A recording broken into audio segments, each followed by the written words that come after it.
I wonder if there are any zoologists that watch these videos. If there are, I look forward to somebody commenting that the jellyfish, which we discussed in part 1, is not actually a fish. At least, not in the traditional sense. Of course, to the rest of us who are not zoologists, it seemed reasonable to interpret the round fish described in the Turba Philosophorum as a jellyfish. However, problems arise with the jellyfish interpretation when one looks closer at the round fish recipe. It says to remove the fish gall from the round fish. Jellyfish do not have a gall. Now, this doesn't render the entire last video as irrelevant or useless, mind you. The whole purpose of Aion is to discover the patterns latent in the unconscious mind, to see what human beings were motivated to project onto various things like fish, jellyfish, what have you. Even if the round fish is not the jellyfish, the fish we are about to discuss nonetheless shares many parallels with the jellyfish and what the alchemists projected onto it. The next book that Jung cites is called the Sirenides. According to Wikipedia, the Sirenides is a compilation of magico-medical works in Greek, first put together in the 4th century. The book describes the round fish as follows.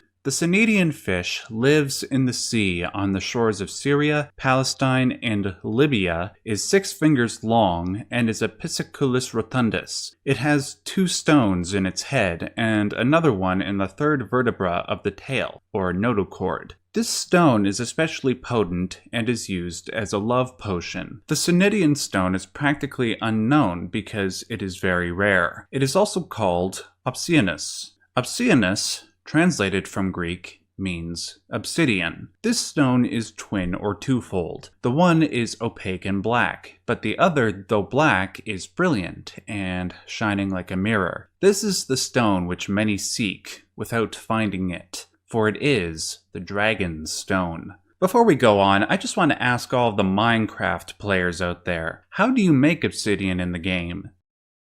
Yeah, you pour water over lava. A union of opposites in one stone. Moving on. This stone was named by Pliny the Elder and many alchemists as draconite. This draconite stone that resides in the Sirenian fish is apparently the same stone that one could find in the head of a sleeping dragon, at least according to Pliny the Elder. What's interesting, however, is that the draconite stone that resides in a dragon's head is apparently of a white color.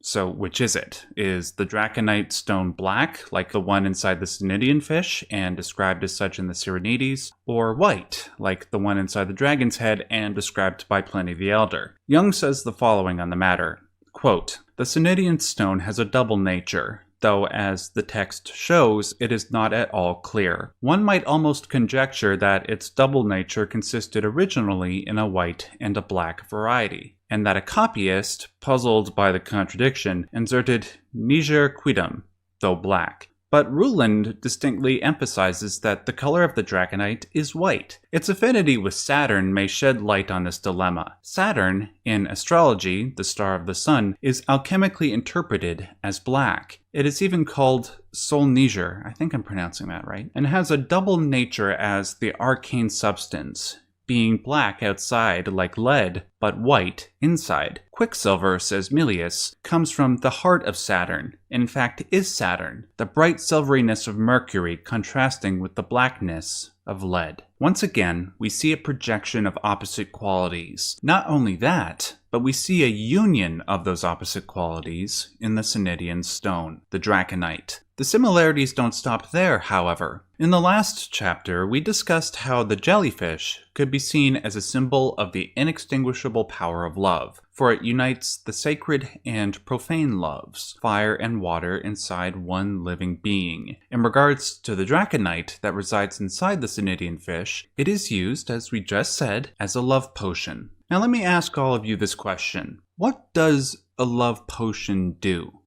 We've seen movies and cartoons where a character takes a love potion and then becomes hopelessly in love with somebody. The magic takes over the conscious mind and will of the victim. An alien will rises up in the bewitched and proves stronger than his ego. Jung compares the effect of a love potion with an unconscious force that rises up and possesses the conscious ego. If you remember all the way back to chapter 2 and 3, we discussed the archetypes of the shadow, anima, and animus, and how they tend to possess the ego if one isn't careful. What does one do to prevent this type of unconscious possession? You integrate these archetypes, the contents of one's shadow, until one's conscious side comes into balance with one's unconscious side, and you resemble the self. And how appropriate is it that our religious and alchemical ancestors projected the Jungian self, the God image, onto fish?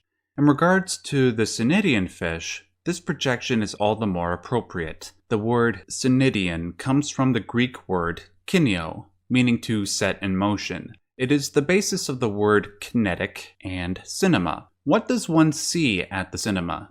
Moving pictures, right? Edward Enninger of the Aion lectures comments on this interesting coincidence. This Cnidian fish that contains in its brain and in its backbone these remarkable stones is shown by its very name to have a moving function corresponding to the motor function of the celestial pole, which we discussed a fair bit in the last chapter. The Cnidian fish is the mover, the originator, and this image reminds us of Jung's very pregnant statement that the self is the source of energy. In other words, it is the power of the self and its grip on our conscious ego that guides us to greater horizons. Just like the magnetism of the North Pole guides the steel or the compass, it is the grip that the unconscious, unrealized self has on the conscious ego that moves us, like the Cnidian fish moves. And if we pay attention to its guidance, we will find the most precious of gems at the end of the process. In this case,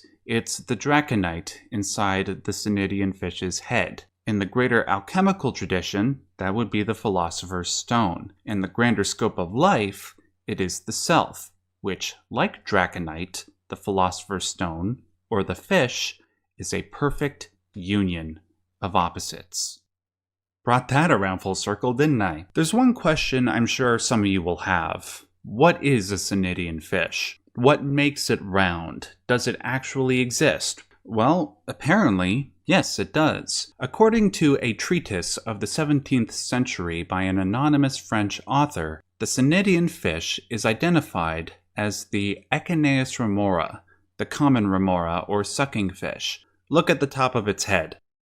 There you go. The Echeneis has no blood or spiny bones and is shut up in that deep mid-region of the great universal sea. This little fish is extremely small, alone, and unique in its shape, but the sea is great and vast, and hence it is impossible for those to catch it who do not know in what part of the world it dwells.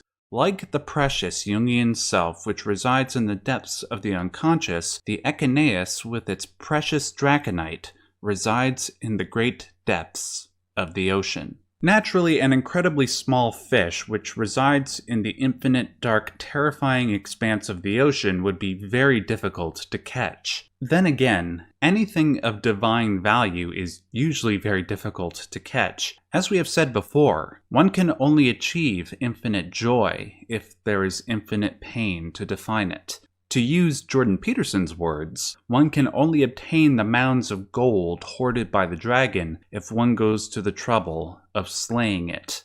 I will conclude this video with one more example of fish symbolism, but before I do, I must acknowledge something. People have been telling me that they have been reading Aion while watching my series at the same time. I'm sure those who are reading the book might have noticed that I have left out one or two things over the course of this series, such as, just off the top of my head, the 3 sonships of Basilides from Chapter 5. I have 2 things to say on that matter. First of all, I wish to remind all of you that what I am trying to do with this series is simplify really complicated material. I am trying to illustrate what Jung's core points are and how those points might pertain to Jordan Peterson. In doing that, I might leave out 1 or 2 parts of a chapter for the sake of clarity and time. Secondly, I do intend to do a video once I go through all the chapters, addressing those things I missed. That final extra video will be for those who are especially interested in everything being discussed. I bring all of this up because I will be omitting one part of this chapter from this video, the part where Jung discusses the fish symbol of the Cathars. There is important information here regarding the vision of the two fishes that John supposedly had, but it doesn't pertain to the core message of the chapter, especially because the Cathars weren't alchemists. But don't worry, I will discuss this in the quote-unquote extras video at the end of this series. Jung concludes this chapter by retelling a dream that was told to him by one of his patients. It is an example of how the symbol of the fish springs out of the unconscious autochthonously.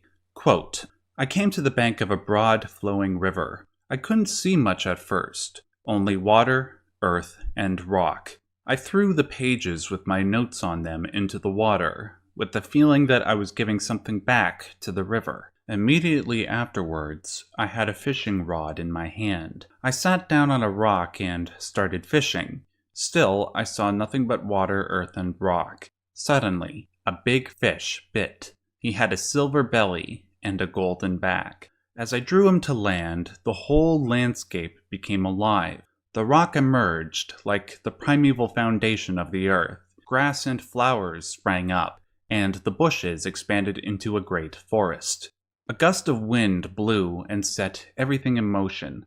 Then suddenly, I heard behind me the voice of Mr. X, an older man whom she knew only from photographs and from hearsay, but who seems to have been some kind of authority to her. He said, quietly but distinctly, 'The patient ones in the innermost realm are given the fish, the food of the deep.'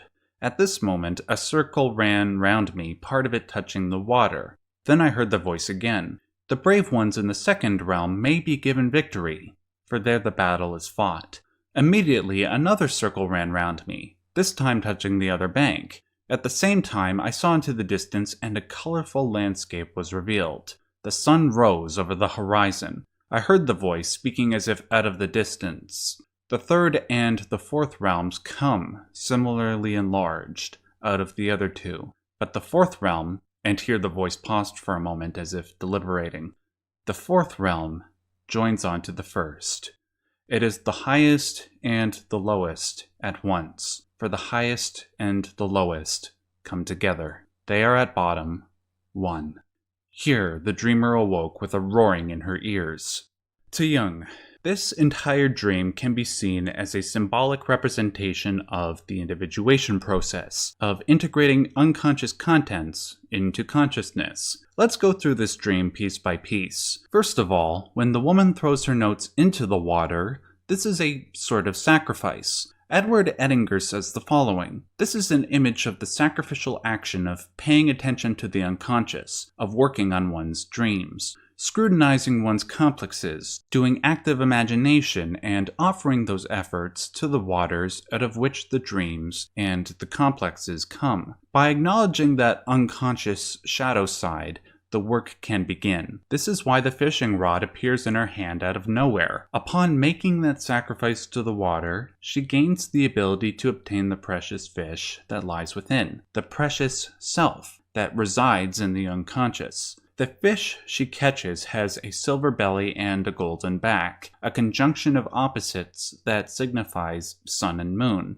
When she catches this, the landscape around her starts to spring up with life, which Edinger views as an image of the original creation. Finally, the voice of Mr. X explains what has transpired. The patient ones he refers to in the first circle are like the woman having the dream. They are the ones who can make that relation to the unconscious. The ones in the second circle, where the battle is fought, symbolizes the struggle between the ego and the shadow. The woman has passed through that second circle already and is in the first circle, hence why she was able to catch the fish. The third realm is not given much explanation beyond what we just interpreted, but the fourth realm is described as joining on to the first. If this dream is an encounter with the Jungian self, it makes perfect sense that the fourth realm joins on to the first. They are both the same as well as different. It is a paradox. Just like the self is highest and lowest, conscious and unconscious, light and dark, the fourth circle joins to the first. Thank you very much for watching. Make sure to like, subscribe, and share. It helps out my channel a whole lot more than you might realize. Also, if you like the work I'm doing here and want to support me, please consider donating to my Subscribe Star campaign. Depending on how much you donate, you will gain a certain number of rewards, including access to movie night, access to my gamer tags, and more. Finally, if you want more discussion surrounding Aion, make sure to subscribe to Uber Boyo and Young to Live By. They provide a lot more insight into these concepts and find ways to make the subject less terrifying and much more fun. Links to their channels in the description box below. Until next time, just remember, stay yellow.